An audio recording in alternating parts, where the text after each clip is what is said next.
Funcionar del otro lado del teléfono en Buenos Aires estará el economista, amigo y columnista de este programa, Mariano de Miguel. Buenas tardes, Mariano. Sonny Martínez y Toto Fernández te saludamos desde Bariloche. ¿Qué tal, Sonny? ¿Cómo andan? Un gusto. Todo bien. ¿Sabés qué? Tengo en la billetera, dobladito, hace un montón de tiempo, mi dólar de la suerte. Hoy mi dólar de la suerte, que yo debo haber comprado en la época del 1 a 1, parece que se disparó un poquitito y vale algo así como 20,60 y pico. Hoy tenés más suerte. Más suerte tengo. Bueno, si agarrás ese dólar y lo sacás de la billetera, vas a ver que de uno de los lados dice "In God we trust", en Dios confiamos.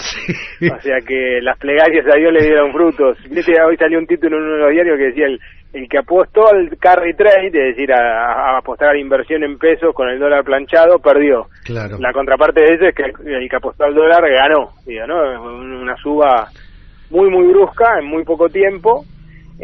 Para mí lo más preocupante de eso es que el Banco Central, y yo diría parte del gobierno, tienen la idea de que el precio del dólar es como el precio de una manzana o de una lapicera.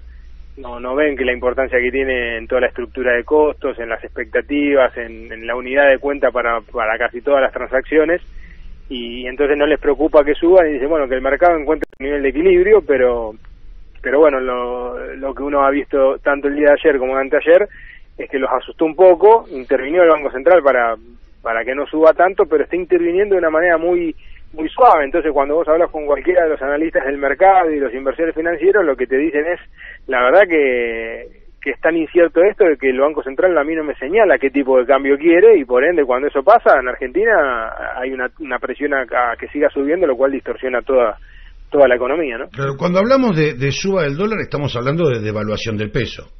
Exactamente. Es decir, por definición, la contraparte de eso es a veces vas a encontrar un economista que te va a decir, si esa devaluación la hace adrede el Banco Central, se la llama exactamente devaluación.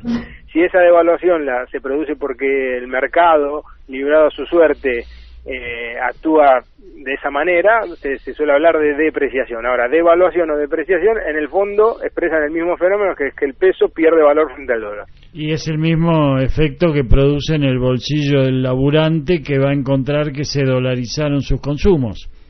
Exactamente, por eso yo digo que yo me preocupa que haya esa subestimación de cómo el dólar influye en un montón de precios y de costos de la economía, que le pegan al bolsillo del consumidor y del trabajador, directo e indirectamente. Digo, si el dólar sube, obviamente le pegan directamente, porque en general, tarde o temprano, muchos al precio de alimentos y bebidas suben, pero no solo por eso, porque suben también los costos de los insumos industriales, porque suben de repente el costo del combustible, que parte de eso está dolarizado, y te pegan el transporte, y si te pegan el transporte te pegan el bolsillo. Es decir, el famoso fenómeno en la Argentina, que a diferencia de otros países, cuando el dólar sube, acá el impacto en precios suele ser más rápido y mayor. A todo esto, Mariano, a ver si me podés explicar otro fenómeno que yo en lo personal estoy viviendo. Aquí en San Carlos de Bariloche, el más grande supermercado que tenemos es Ladrónima, ¿no? Que es propiedad de los Peña Brown. Y en este supermercado, en el día de hoy, tuve que pasar a hacer unas compras. Intento evitarlo, pero es bastante difícil porque es de los pocos que hay. Y yo encontré lo siguiente: encontré naranjas y pomelos españoles.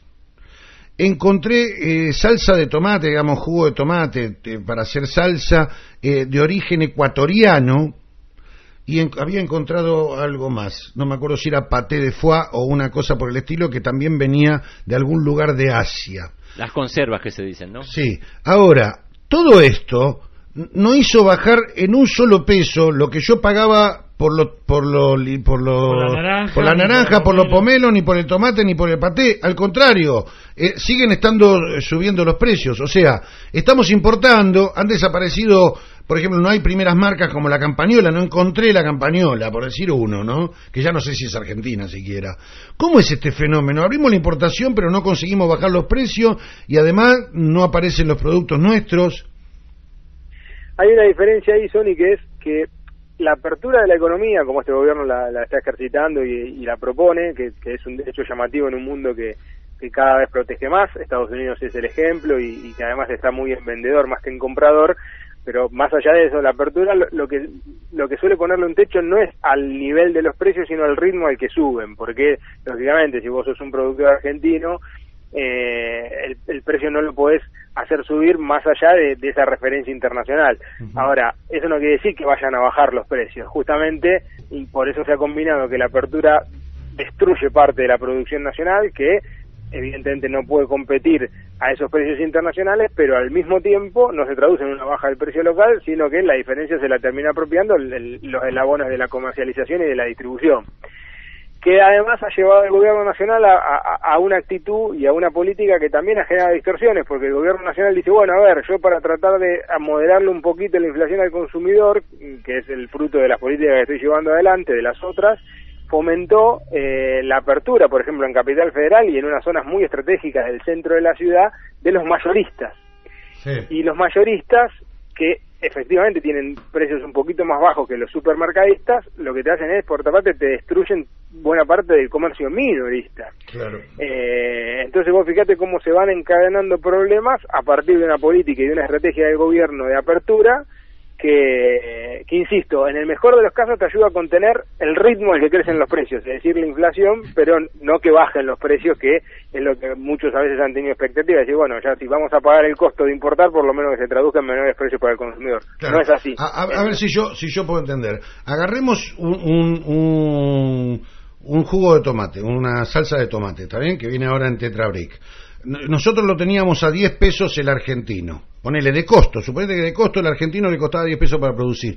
Se supone que viene uno de China y llega a la Argentina a 2 pesos de costo, pero me lo siguen poniendo al mismo precio en la góndola. Quiere decir que los que aumentan su ganancia son todos los que están entre medio del puerto y la góndola. Exactamente, porque además les alcanza a componer un precio que ya desincentive la producción nacional, no necesita ser dos.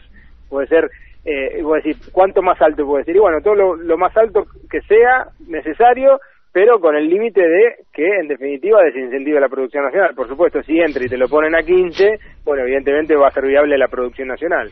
Pero, es decir, fíjate qué perverso es el esquema, que no tienen que ponerlo acá adentro al costo que lo traen de afuera. Pueden ponerlo un cachito por debajo de lo que justificaría producirlo acá, para que no se produzca acá, traerlo de afuera, y por supuesto se genera una rentabilidad en el medio.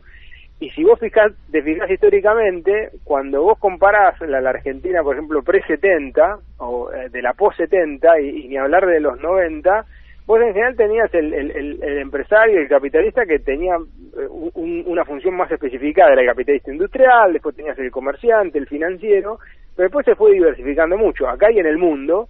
Pero parte de esa diversificación tuvo que ver con que, bueno, en definitiva el empresario se fue adaptando y dice, bueno, yo fabrico acá, cuando las condiciones no se dan más, porque me abren la economía, me desincentivan la producción nacional, dejo de producir, importo y distribuyo.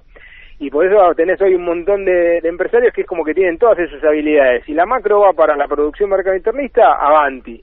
Si la macro se fomenta más para un esquema importador, exportador, fantástico, me adapto y hago eso y destruyo parte de la fabricación nacional. Y si da más para la cuenta financiera y la timba, también me preparo para eso. Si hago más maleable mi capital, y eso fue un producto de una macroeconomía que no sostuvo una tendencia, sino que se metió en una montaña rusa. Entonces vos tenés unos años que se premia la producción nacional, otros no, y así sucesivamente, ¿no? Se va adaptando muy fácil.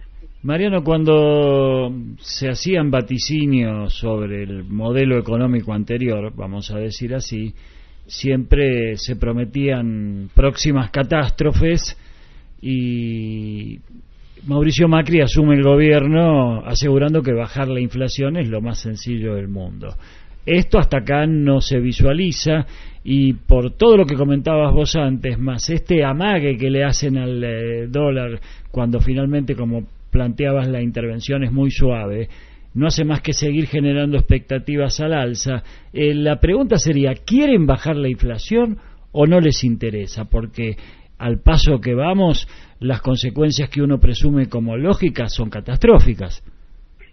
Yo creo que, o sea, uno puede pensar que quizás algunos de los funcionarios tengan una estrategia de esquizofrénica de un discurso que no se condice con el interés real, pero yo creo que hay otros que realmente pueden querer bajarla. El tema es a costa de quién la quieren bajar, porque a mí es muy fácil entender por qué el gobierno está tan obsesionado en pisar las paritarias al 15, porque cuando vos se vas los costos y los precios vía devaluación, como decís vos, Toto, cuando vos se vas los costos y los precios vía tarifa, que la seguís aumentando de todo tipo, color y forma, lo que te queda para tratar de que los costos, qué costo te funciona como ancla para compensar la inflación que estás generando por los otros rubros, es el del salario.